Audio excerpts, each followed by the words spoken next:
Welcome to the How to Scale Commercial Real Estate Show. Whether you are an active or passive investor, we'll teach you how to scale your real estate investing business into something big.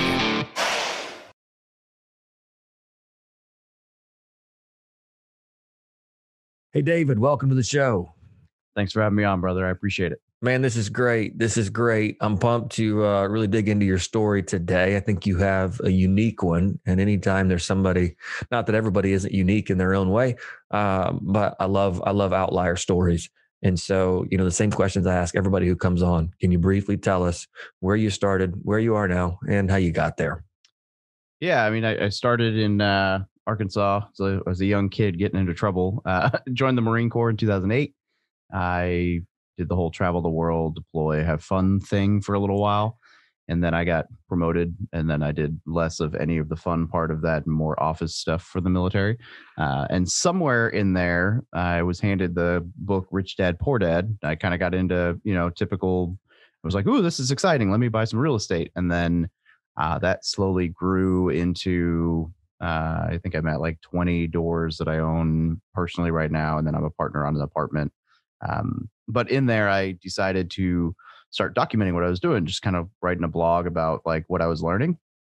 And I didn't even come up with the name of that blog. I came up with a bunch of really crappy names. And a friend of mine was like, you should do From Military to Millionaire, because that's kind of what you're trying to do. And I was like, oh, that's catchy. Okay. And then I guess a lot of other people thought it was catchy. And now it's grown enough that I'm going to exit active duty this summer at 13 years. And I'm going to jump in the reserves, take it full time. And yeah, it's been a good time. So I guess that's the long and short of it.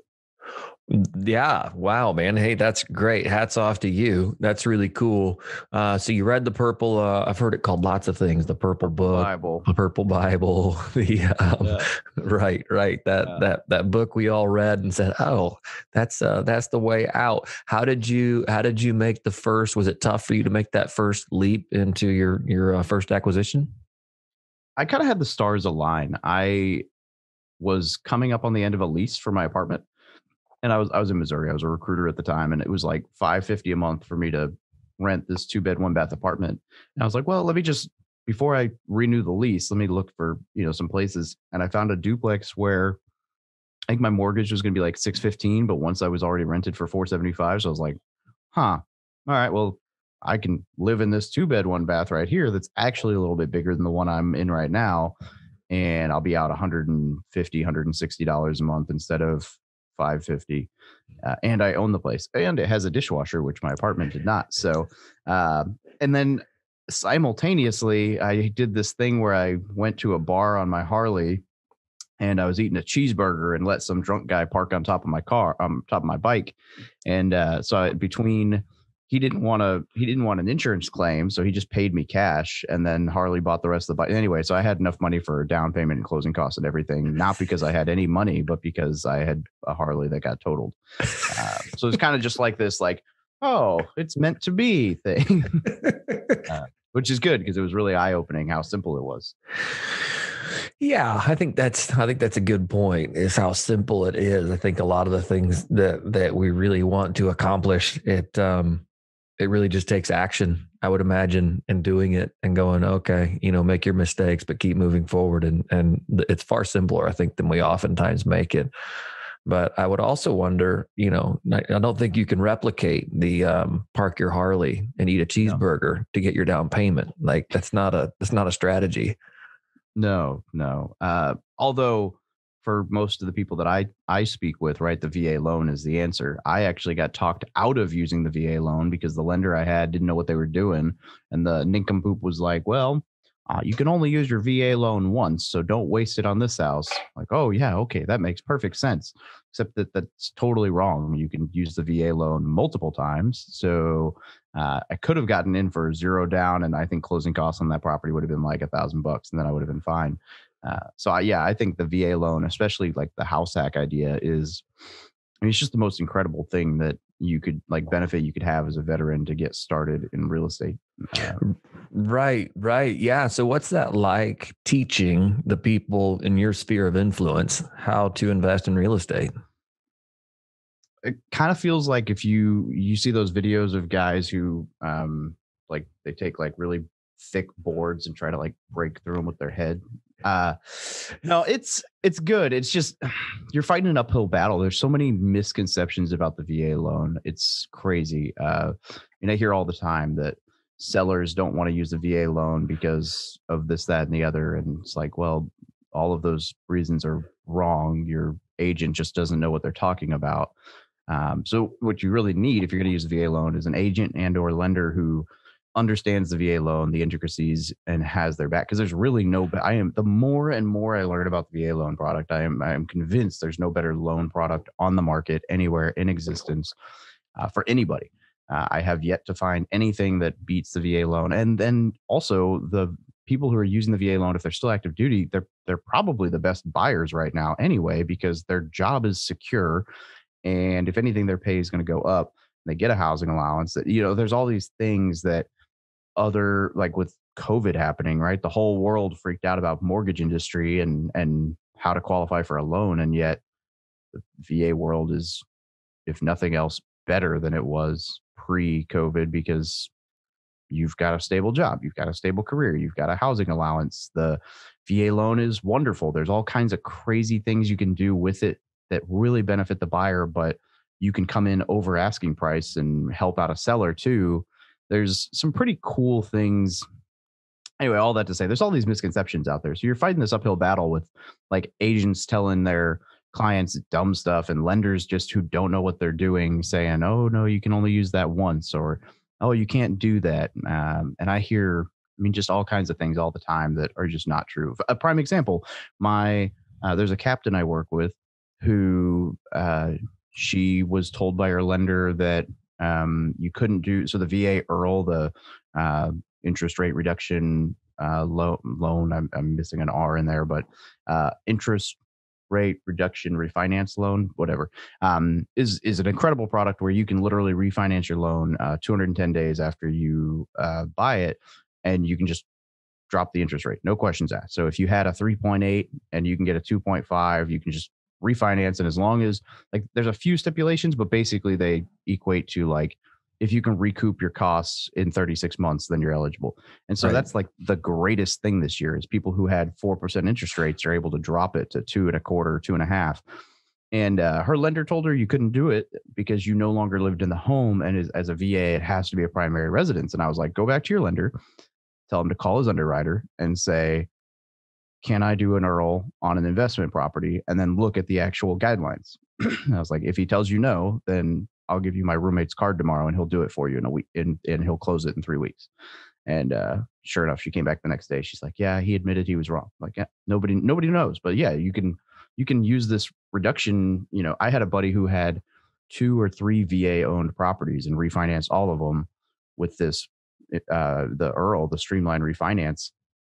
And they're all investments. And literally he just was able to cut the, rate on his mortgage by like $200-300 a month for nothing. Right. So there's just all kinds of cool things with the VA loan that people don't seem to understand. So yeah, it's kind of like beating your head against a wall sometimes, because you're like, I've put out so many videos about this, but I'm fighting an entire industry of nincompoops that weren't veterans and don't know what they're talking about. Right. Yeah. Right. And then of course, also, you're fighting on 2 fronts. One is that they don't know what they're talking about. And then secondly, it may not be the most profitable thing for them to do. And so they may layer on their own stipulations, say, no, we don't do that or whatever else, and just, steer people out of it because it's not worth their time. How does that work on, because can you purchase, since we're on VA loans, can you purchase an investment property out of the gate as an investment property? Or do you have to live there and then, buy your next house and then just turn that into an investment property? Kind of a yes and no. I would say you can, but not technically. So you have to intend to occupy the home within 60 days or a reasonable amount of time. So in essence, like if you got orders somewhere, you can buy a house. That's another one. People interpret it as 60 days prior to closing, but it says reasonable amount of time. And in the guideline, it states that reasonable means like 12 months. So anyway, you could buy a house like 6 months prior to moving to a duty station, as long as you already had orders and intended to occupy it. And there are times when that might change, right? Like if you got orders bought a house and then your orders changed. Okay, well, I guess you just bought an investment. And then, it is what it is because you intended to live in it. But Right. the reason I would say that it is possible is because I personally view buying a triplex or a fourplex as an investment, even if it is your primary residence. So that's why that's my favorite strategy. You can buy a fourplex, you live in one unit, you rent the other three.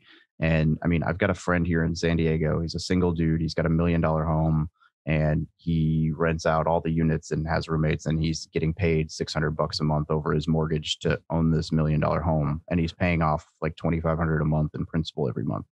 It's crazy. In San Diego. Yeah. And he's not an anomaly. I've got like 4 friends doing similar things and a buddy in San Francisco right now under contract on a like $1.6 million fourplex. And I mean, that's a scary loan amount. Sure.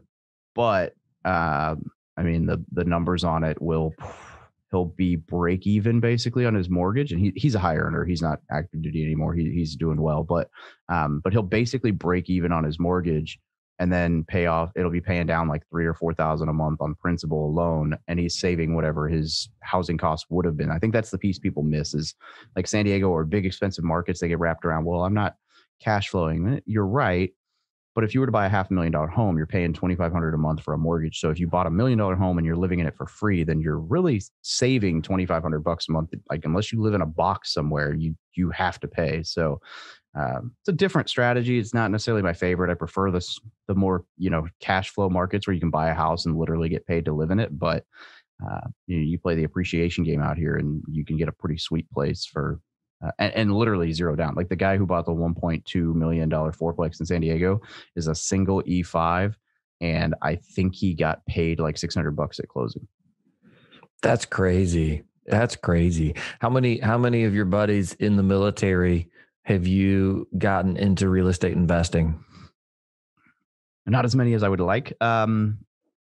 Several actually. So in my office, I've got another Marine who bought a triplex out here in San Diego. Actually, he's no longer in my office, but he was at the time. And he's actually about to sell and net like, I don't want to speculate, but a decent amount of money for the 2 years he's owned the place.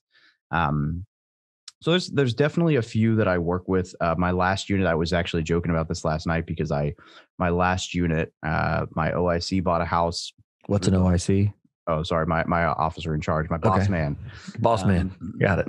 So I was in Hawaii, and all three of the guys that I worked with have all moved to the States. And the third one is looking for a house right now. And so I've been laughing because I'm like, man, my roommate, who happens to be a VA lender, is about to hook up like all 3 of the people I used to work with in Hawaii. So right. I think I'm rubbing off at least somewhat, but I am not. And the funny thing is, I'm not a fan of the idea of buy a house at every duty station. I think that's terrible blanket advice to give people.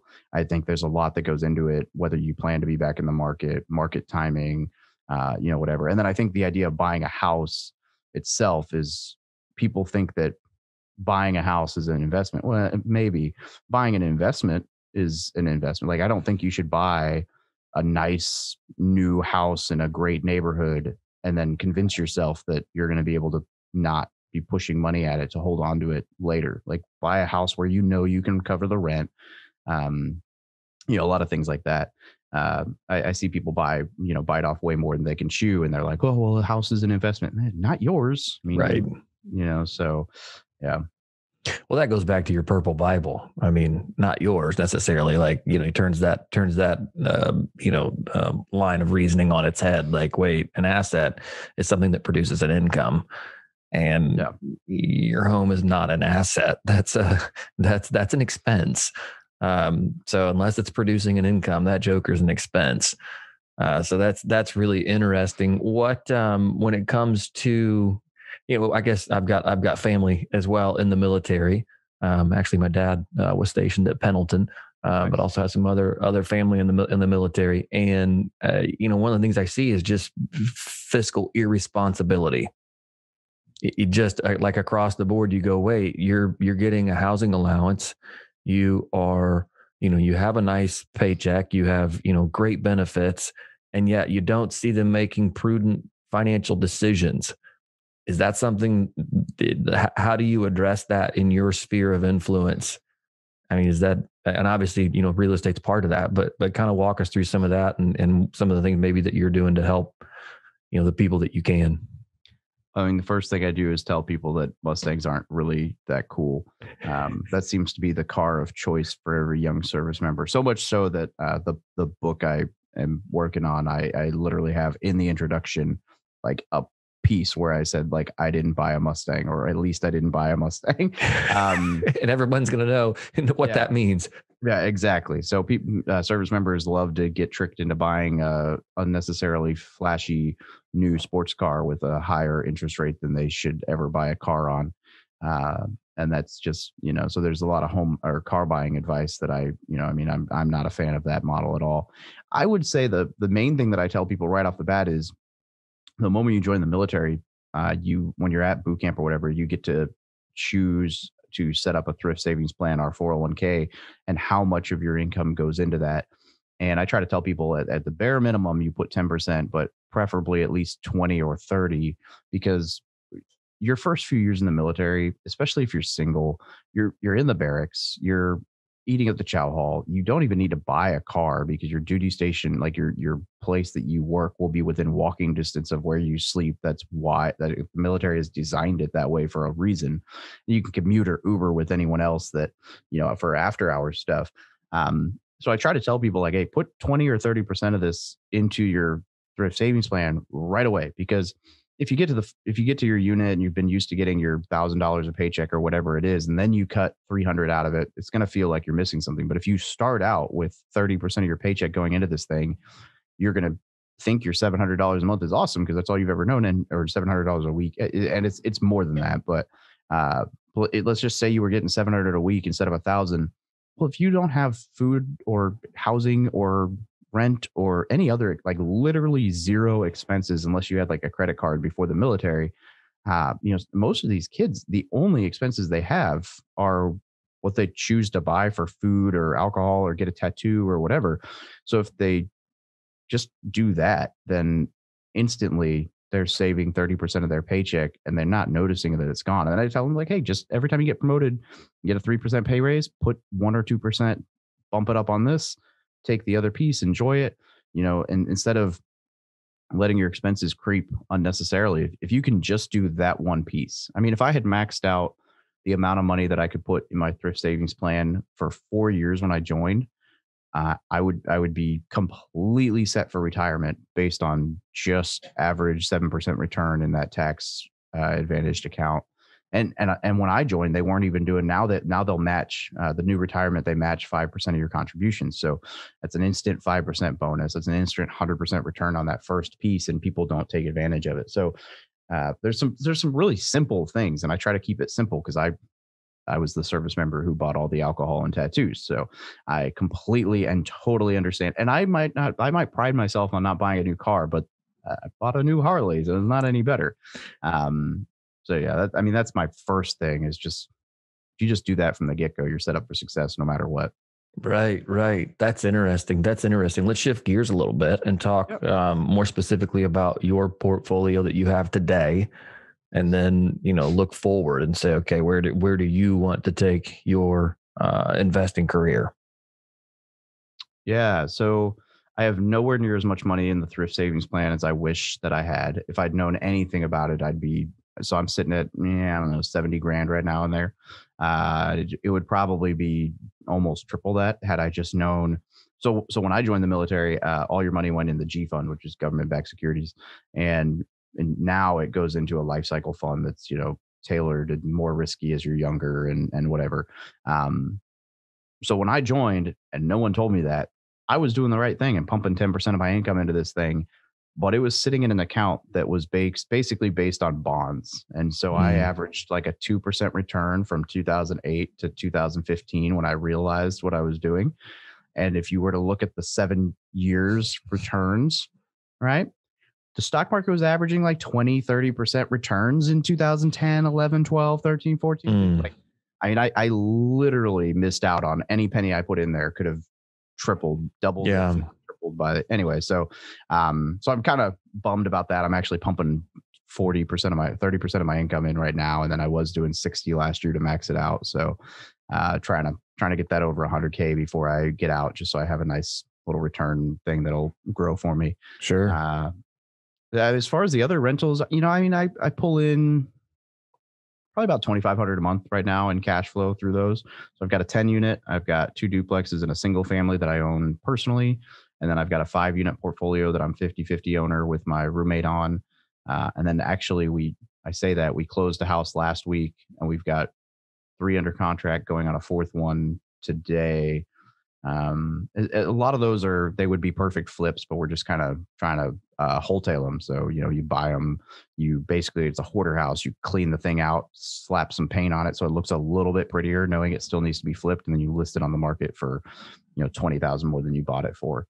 Because we're both kind of in a position where we're doing fine, but we're both in career transition mode. So it's like any bad debt that we have, the goal is to just pay that off immediately through quick transactions, and then to build up like a $50,000, $100,000 like operating pool. So I will be out of the military technically October 10th, but I'll be home this summer.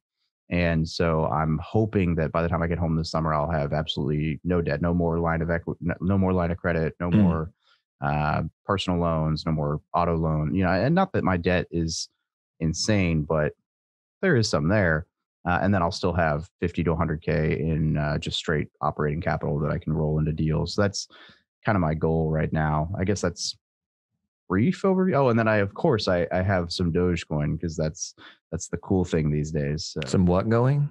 Oh, Dogecoin. It's the crypto that I just gamble around in the stock market a little bit. Like I literally have $1,000 that I have just been playing with in there for like 6 months because it's entertaining to me. I don't enjoy that as an investment strategy, but it's up to like $4,000 right now. So it's not bad, but but I bought this thing called Dogecoin in July because it's a cryptocurrency that was basically they took the like Doge dog from all the memes and turned them into a cryptocurrency. It's like totally made up as a joke. And I bought some in about like $200 in June because I was like, you know what? People are doing some really crazy things in the stock market. I'm going to buy this because it was made as a joke. And I bet someone else will think that's funny. Like no joke. 2 weeks later, Elon Musk tweeted about it. And then so it like doubled. And I was like, that's cool. And then over the last week, when the stock market went berserk, someone decided the Dogecoin should be the next thing. So I bought $200 at 30, a third of a penny. So like 56,000 shares. And I watched it jump to 8 cents over the course of 2 days. I was like, my $200. Well, I sold the 200. As soon as it doubled, I sold 200 out. So I was like, all right, now it's all profit. I can't lose any money. Sure. And so I watched my $100 investment jump to like $3,000 in 2 days. And I was like, okay, yeah, all right, sell some more of this and just hold on and enjoy the ride. And so, but it's funny because people talk about that as if it's a legitimate investing strategy, and I'm over here like basically playing the slot machine, and I'm like, I know this is not legit, but it's funny. And I appreciate your perspective on that, because you just called it what it is. Like, this is gambling. It's fun, it's entertaining, and this is gambling. And so whatever, it's cheaper than going out for a night on the town. Yeah. And it's lasted for a few weeks. So, good for you. That's a good time. Yeah. Getting into crypto. That's a whole conversation for, somebody probably a lot smarter than me, but that's fascinating. So what is the future? I guess, you're getting out slated to get out in October. What fast forward 3 years, if you can project mentally and say, this is where I want to go. What does that look like? Well, 3 years from now, probably the biggest proponent of my online income right now is essentially I'm a licensed agent, so I can do referrals. So if somebody's looking for an agent who understands the VA loan, I have like a network of people that I'm like, hey, this guy can actually tell you how to buy a house instead of telling you they won't accept your offer. And so I get a small commission from helping them out. But that has started to become recurring enough that I'm like, oh, this might be a business model. So I think 3 years from now, between that and what I'm starting to learn about VA loans, where I'm thinking things might go is that in 3 years, I might, man, I've never said this on a recording. I don't know if this is considered speaking this into existence or speaking out your rear, but maybe it's both. I would not be surprised if me and some friends build and own a nationwide VA loan focused mortgage company. Because there is just such a need for lenders who know what they're doing across the board. Like I found some really phenomenal lenders, but it's not like a company that's really phenomenal with the VA loan. It's like a lender inside of said company who took the time to read the guidelines and decide he was going to become the guy in that market. Like my roommate's incredible, and him, and there's one other guy in his company, but I wouldn't be able to work with that company specifically nationwide because the company doesn't teach that. It's just that these two guys are vets who decided that that's what they wanted to focus on. And so there's some really good guys out there, but there's not like a solid, like there's Veterans United, but they're pretty notorious for closing deals late or slapping in some extra fees and stuff. So they're not necessarily like, I'm not saying they're like predators, but they're not that incredible. And then there's this loan product that has only existed for about 3 years, like the VA Renovation Loan, our version of an FHA 203K. And you can buy a fixer upper for 0 down and get it renovated before you move in and move in with equity. But I only know 1 or 2 lenders who have successfully completed it because it's kind of a complex mess. And I'm like, all right, we can crack this code. Like we can make this a product that is done nationwide. So anyway, so all that to say, in 3 years, I will either have fallen on my face or I will be, I don't know, having some fun helping people buy houses with the VA loan, because I am convinced it's an incredible benefit that just nobody understands how to use. Right. No. And that's, I mean, that's, hey, welcome to capitalism. You find a need and you find a way to fill it, and, you get rewarded for doing so. So that's really cool. And, furthermore, you have obviously a built-in clientele that you understand and that needs your product. So you can, excuse me, you can, throw out acronyms and lingo and talk to these guys and gals in ways that I would have no idea. What's an OIC again? So swear a little bit, beat your chest, all good. Right. Crayons, That's awesome. I want to jump here into the final 4, if we can, David, and really find, the first, find out what you think about these. The final 4 questions are: what is one piece of advice you would give to an aspiring investor? Just get your financial foundation set and don't jump into things that you don't understand, right? I think like all of my advice basically boils down to the old, don't take advice from somebody who hasn't done what you want to do, because there's so much advice out there. But if they're not where you want to be, ignore them. And I'm all for taking risks, but just make sure you have a solid foundation to fall back on. Don't take a risk that could ruin you. That's great. What is one thing you're doing to stay on top of your game? I'm reading a ton and just trying to get around people who are exactly what I said, getting around people who are doing what I want to do. That's great. When it comes to giving back, what's one way you're making the world a better place? Well, I'd like to think through just incredible free content, but that's such a conceited answer. There's a couple different organizations that I donate to that I believe in. So I think that's part of it. And then the other piece is really just helping people. And I guess it kind of goes back to the content, but helping people understand what they actually can do with this benefit so that they can take advantage of it. Because I mean, there's just so much that can be gained from very simple conversations to correct misunderstandings. I guess that's considered giving back. I don't know. It's probably conceited because it's also through content, but hey, you're still filling a need. I mean, just because you get rewarded for filling a need doesn't mean that you're doing bad things. So that's certainly a way to give back. That's great, man. David, if our listeners want to get in touch with you, how do they do that? From Military to Millionaire on Instagram or Facebook or anything. If you type in Military Millionaire or From Military to Millionaire, you'll find us all over the place. If I'm doing my job right.